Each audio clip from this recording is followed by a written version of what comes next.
So before we actually start Kinnos, but what's our mission in reciting Kinnos every year in Tisha Bav? And we relive the tragedies of the Jewish people of 2,000 years outside of our homeland to forge a new bond with the land of Israel. That's really what Tisha Bav is all about. Rabbi Daniel Glatson is a rabbi in the 5 towns. He writes that we read Kinnos not only to remember our collective past, reflect on the tragedies that the Jewish people have suffered over the thousands of years, but to gain a new outlook and perspective towards the land of Israel, or Eretz Yisrael. The Klosenberger Rebbe of blessed memory, who survived the Holocaust, he lost his wife and 11 children during the Holocaust. And he came from Hungary, and during the years before World War II, as Satmar and Sanz, a lot of the other Hasidic groups, they're very much opposed to moving to Israel. They were opposed to Zionism. But during the Holocaust, the Rebbe made a promise to Hashem that if he survived the Nazis, he would move to Israel and establish a medical center for Jews. And in fact, on July 29th, 1980, he laid the cornerstone of the Sanz Lariado Hospital in Israel itself. The Klosenberger Rebbe was criticized for going so far to supporting Israel and the Zionist movement. But it seemed clear to the Rebbe that religious Jews were busy criticizing while the secular Jews were taking action and building the land. The Rebbe noted that he himself had been wont to curse the heretics prior to the Holocaust. The Rebbe felt it would be better if the roles would be reversed. He said, quote, "I should build Eretz Yisrael and let them curse me. We will no longer stand on the side and criticize what they govern. We must take action to build." The Rebbe even met and engaged in dialogue with leaders of the state, including Ben-Gurion. In fact, in one such occasion, Ben-Gurion asked the Rebbe what the state of Israel meant to him and how he envisioned the future of the state of Israel. That was a dialogue that he had with the Klosenberger Rebbe. So what did the Rebbe say? The Rebbe responded that in the worst case scenario, he envisioned an environment where he can leave his home on Shabbos morning, proudly wearing his shtreimel, without fear of mockery, without fear of persecution. So Ben-Gurion asked, so what is your best case scenario? To which the Rebbe responded, the best case scenario, he said, will be you'll also be wearing a shtreimel, he said to Ben-Gurion.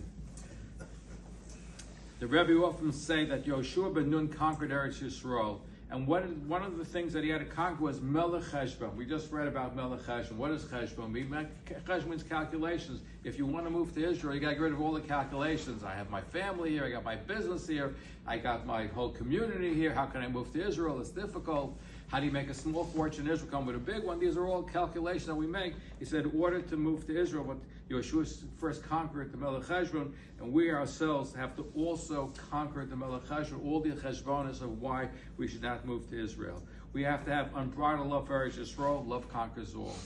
Rabbi Beryl Wine, who died not too long ago, he moved to Israel in 1997 and tried to get a driver's license.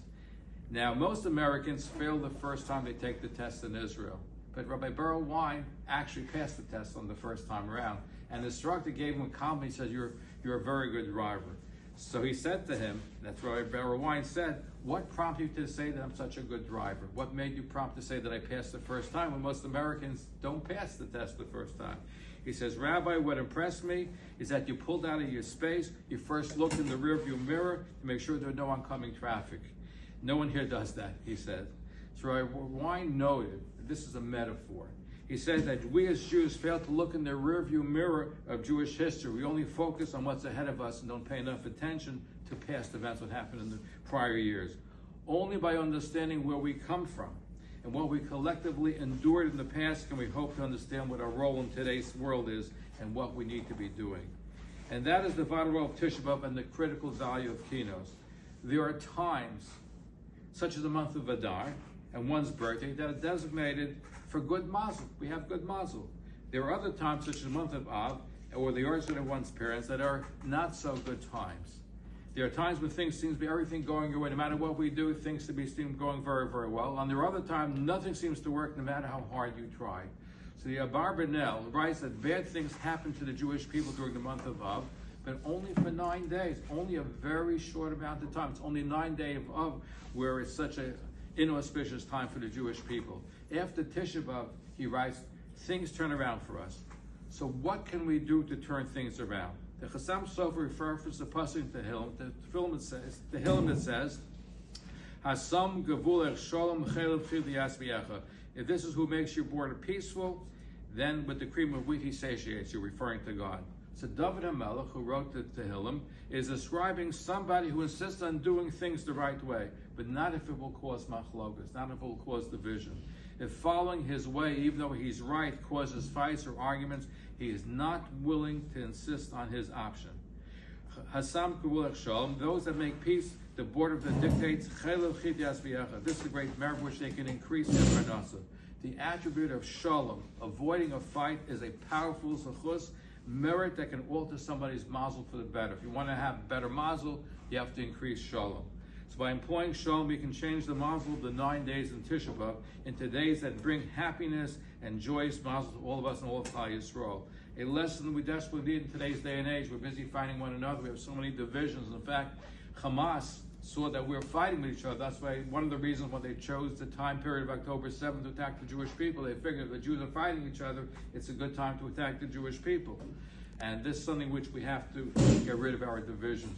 I said this the other day, that even though we have divisions, even though the Satmar Rebbe was opposed to Zionism, but to his credit, when a presidential candidate came to visit him, I think it was Hubert Humphrey, went to visit the Satmar Rebbe, the first question he asked him, what is your position on Israel? And he said, I'm going to be a strong defender of Israel, and the Rebbe blessed him. So the Hasidim said, you're anti-Zionist. How could you bless a candidate who says he's for Israel? And he answered, listen, whatever our divisions are within the family, but to the outside world, the litmus test is where they stand on Israel. Unfortunately, the litmus test is being changed today. We got to change that. We're doing more shalom. Rabbi Yosef Chaim Sonnenfeld, who was the chief rabbi of Jerusalem, also was anti-Medina, anti-Zionist.